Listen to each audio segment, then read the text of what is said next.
102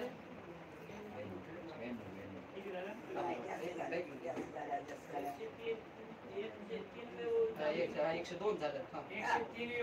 2 झालं 102 झालं. विष्णू गुरुर्देव महेश्वरा गुरुर साक्षात परब्रह्म तस्मै श्री गुरुवे नमः. ओम शांती शांती शांती. ज्या नगरी सन्मान होता या ग्रंथा त्या नगरीची परभावे विग्रव्यता. ते नगर उद्धरे यमपंथा वंचिती सर्व जन. ग्रंथकार सांगू लागले ग्रंथ नुसता त्या ठिकाणी घरामध्ये ठेवायचा, नुसता त्या ठिकाणी कशामध्ये रूम मध्ये ह्याच्यामध्ये किंवा त्या ठिकाणी जिथं ठेवायचं नुसतं ठेवायचं नाही हो. त्याच्यावर धूळ खात माती पडून असं त्या ठिकाणी नाही ठेवायचं. त्याचं वाचन करायचं. एकदा का होईना श्रावण महिन्यात हो शिवरात्रीला हो त्याचं एक तरी ओवी वाचायची किंवा अध्याय वाचायचा किंवा त्या ठिकाणी त्याचं त्या ठिकाणी काय वाचायचं सर्व त्या ठिकाणी पूजा करायची. तर काय होईल हो त्यावेळेस तो ग्रंथ जो काय ऐकणार असेल वाचलं असेल त्याला त्या ठिकाणी पुण्य त्या ठिकाणी लागल आणि महिमा त्याचा वाढल.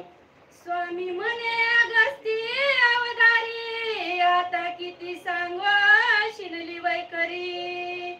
साक्षात नगर शिवपुरी हा ग्रंथ श्रवण पठण किती महिमा सांगतो ग्रंथाचा. ज्याच्या घरामध्ये त्या ठिकाणी ग्रंथ आहे ज्या मंदिरामध्ये असेल जिथं त्या ठिकाणी ग्रंथ असेल ती जी काही नगरी असेल ते नगर असेल जे काही असेल ते काय हो ती नगरी नाहीये ते साक्षात कोण आहे हो कैलास नगर त्या ठिकाणी आहे.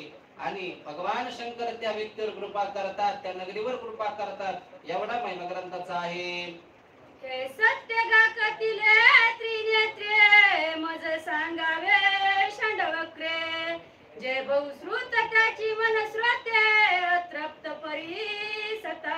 त्यावेळेस त्या ठिकाणी ज्याच्या खूप लोकांना त्या ठिकाणी काय असते आवड असते ग्रंथाची परंतु काही ह्यांनी येता येत नाही. काही काही जणांचं काय असतं त्यावेळेस त्या ठिकाणी काम असते त्या कामामुळे येता येत नाही. ज्याची आवड असते त्याला सवड त्या ठिकाणी नसते. अशा व्यक्तीने नुसतं ग्रंथाचं दर्शन जरी घेतलं ग्रंथाचं काय केलं लांबून जरी एक ओवी जरी वाचली कधी ना कधी तरी त्याचा उद्धार होईल. तरी विश्वर वाक्य गाता शिव निरूपिले अनादि सिद्ध. शिवदाक्षिणाचा प्रतिबोध प्रश्नीला अगस्तीने. अगस्त्य ऋषीने त्या ठिकाणी प्रश्न कोणाला केला कार्तिक स्वामीला. पहिल्या अध्यायापासून त्या ठिकाणी 80व्या अध्यायापर्यंत प्रश्नच कुणी केलाय हो अगस्त्य ऋषीने त्या ठिकाणी. कशासाठी केलाय जगाच्या कल्याणा संतांच्या विभूती देह कष्टविती परोपकारी जगाचं कल्याण होण्यासाठी. हे जे काही जड जीव आहेत त्यांना सुद्धा कळाव काशी नगरीचं महत्व काय काशी नगरीचा महिमा काय भगवान शिवशंकराचा महिमा काय. त्याच्यासाठी त्या अगस्त्य ऋषीने काय केला प्रश्न केला आणि सुंदर उत्तर आपल्यासाठी त्या ठिकाणी कार्तिक स्वामीने दिलं आणि हा काशी गंड नावाचा ग्रंथ आहे तयार झाला. तो व्यास सत्यवतीचा सूत शांत झाला ऋषीचा अंगार. त्याची बदलला व्यास ऋषीश्वर वैशपायन शुक्रपती. संवाद कोणाचा आहे दोघांचा आहे अगस्त्य ऋषीचा आणि कार्तिक स्वामीचा. त्या ठिकाणी संवाद त्या ठिकाणी झाला. परत त्यांच्या पुढं त्याचं रूपांतर कुणी केलं व्यास नावाचे महर्षी आहेत ज्यांनी महाभारत लिहून ठेवलं ज्यांनी 18 पुराण त्या ठिकाणी लिहून ठेवलं.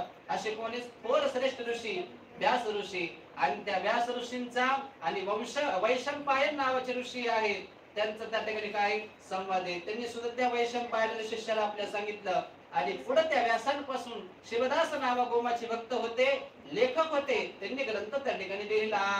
तो व्यास सत्यवतीचा सूत शतकीर्ती पराशर येत जात. अष्टदश पुराणे कथित शिष्य प्रतिपय. व्यास महर्षी कोणाचे चिरंजीव आहेत सत्यवती नावाची जी काही माता आहे त्या मातेचे कोण येतो चिरंजीव आहेत.